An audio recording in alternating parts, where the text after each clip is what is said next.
Hello everyone, हर हर महादेव दोस्तों। आपके अपने चैनल हर दिन कुछ नया में आपका स्वागत है।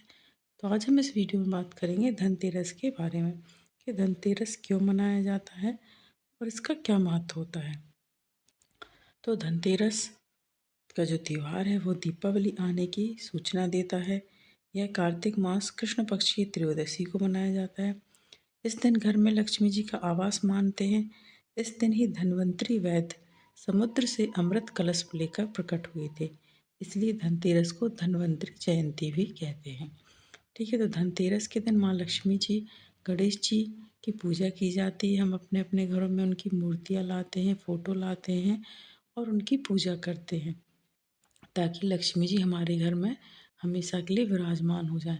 और धनतेरस के पहले पहले सभी अपने घरों को, मकानों को, दुकानों को साफ़ सुथरा करते हैं। साफ़ सफाई होती है, पुताई होती है, धुलते हैं ताकि हर एक चीज़ साफ़ स्वच्छ रहे और लक्ष्मी जी का वास हमारे यहाँ पर हमेशा के लिए बना रहे। क्योंकि लक्ष्मी जी जो है वो जहाँ साफ़ सफाई होती है, स्वच्छता होती है, वहाँ वास करती हैं।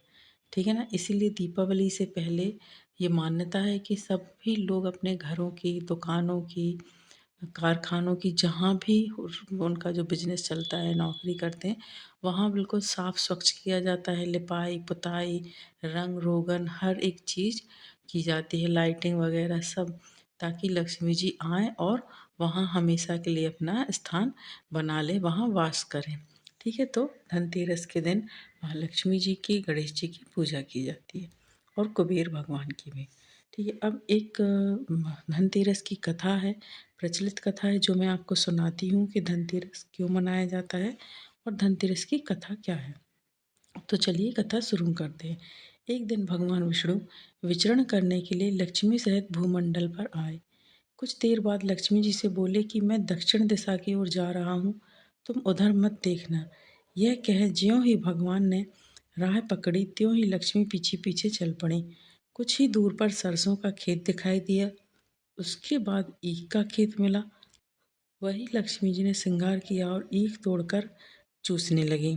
तत्क्षण भगवान लौटे। यह देखकर लक्ष्मी जी पर क्रोधित होकर श्राप दिया कि जिस किसान का यह खेत है, उसकी 12 वर्ष तक सेवा करो। ऐसा कहकर भगवान क्षीर सागर चले गए और लक्ष्मी ने किसान के यहाँ रहकर उसे धन धान से पूर्ण कर दिया। तत्पश्चात 12 वर्ष के बाद लक्ष्मी जी जाने के लिए तैयार हुई, किंतु किसान ने रोक लिया। भगवान जब किसान के यहाँ लक्ष्मी को बुलाने आए, तब किसान ने लक्ष्मी जी को नहीं जाने दिया। तब भगवान बोले, तुम परिवार सहित गंगा में जाकर स्नान करो और इन कौड़ियों को भी जल में छोड़ देना। जब तक तुम लौटोगे नहीं, तब तक मैं नहीं जाऊंगा। किसान ने ऐसा ही किया। जैसे ही उसने गंगा में कौड़ियाँ डाली, वैसे ही गंगा में से 4 चतुर्भुज निकले और कौड़ियाँ लेकर चलने को उद्यत हुए। चल तब किसान ने ऐसा आश्चर्य देख गंगा जी से पूछा कि ये 4 भुजाएं किसकी थीं। गंगा जी ने बताया कि हे किसान, ये चारों हाथ मेरे ही हैं। तूने जो कौड़ियाँ मुझे भेंट की हैं, वे किसकी दी हुई हैं। किसान बोला, मेरे घर में 2 सज्जन आए हैं, उन्होंने यह कौड़ियाँ दी हैं। गंगा जी बोली, तुम्हारे घर जो स्त्री है वह लक्ष्मी जी हैं और पुरुष भगवान विष्णु भगवान हैं। तुम लक्ष्मी जी को मत जाने देना, नहीं तो पुनः उसी तरह निर्धन हो जाओगे। ये सुनकर वह घर लौटा तो भगवान से बोला कि मैं लक्ष्मी जी को नहीं जाने दूंगा। तब भगवान ने किसान को समझाया कि इनको मेरा श्राप था, जो कि 12 वर्ष से तुम्हारी सेवा कर रही हैं। फिर लक्ष्मी चंचल होती हैं, इनको बड़े बड़े भक्त नहीं रोक सकते। किसान ने हठपूर्वक पुनः कहा, मैं लक्ष्मी जी को अब अपने ग्रह से नहीं जाने दूंगा। इस पर लक्ष्मी जी ने स्वयं कहा कि हे किसान, यदि तुम मुझे रोकना चाहते हो तो सुनो, कल धनतेरस है, तुम अपना घर स्वच्छ रखो, रात्रि में घी का दीपक तथा धूप जलाकर रखना, तब मैं तुम्हारे घर आऊँगी। उस समय तुम मेरी पूजा करना, मैं तुम्हें दिखाई नहीं दूंगी। किसान ने कहा, ठीक है, मैं ऐसा ही करूँगा। इतना कहकर लक्ष्मी जी चारों दिशाओं में, 10 दिशाओं में फैल गईं। भगवान देखते ही रह गए। दूसरे दिन किसान ने लक्ष्मी की कथन अनुसार पूजन किया। उस किसान का घर धन धान्य से पूर्ण हो गया। इसी तरह वह हर वर्ष धनतेरस के दिन लक्ष्मी जी की पूजा करने लगा। उस किसान का वैभव बढ़ने के समान लक्ष्मी जी उस सबकी वैभव की वृद्धि करें। ऐसा देखकर कितने ही लोगों ने पूजा करना प्रारंभ कर दिया। हे माँ लक्ष्मी, जैसे आपने किसान पर कृपा की है, वैसे ही हम सब पर कृपा करना और हम पर अपना आशीर्वाद बनाए रखना। तो ये धनतेरस की कथा थी।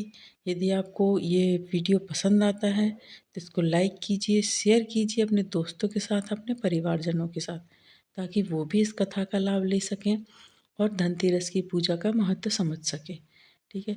और यदि आप चैनल पर नए हैं तो चैनल को सब्सक्राइब कीजिए, साथ ही बेल आइकन को प्रेस कीजिए। इससे ये होगा कि मैं कोई भी वीडियो अपलोड करूँगी तो उसकी नोटिफिकेशन आपके पास पहुँच जाएगी। आगामी व्रतों एवं त्योहारों के लिए चैनल पर बने रहें। माँ लक्ष्मी आप पर और आपके परिवार पर कृपा बनाए रखें, ऐसी मैं कामना करती हूँ। जय माँ लक्ष्मी।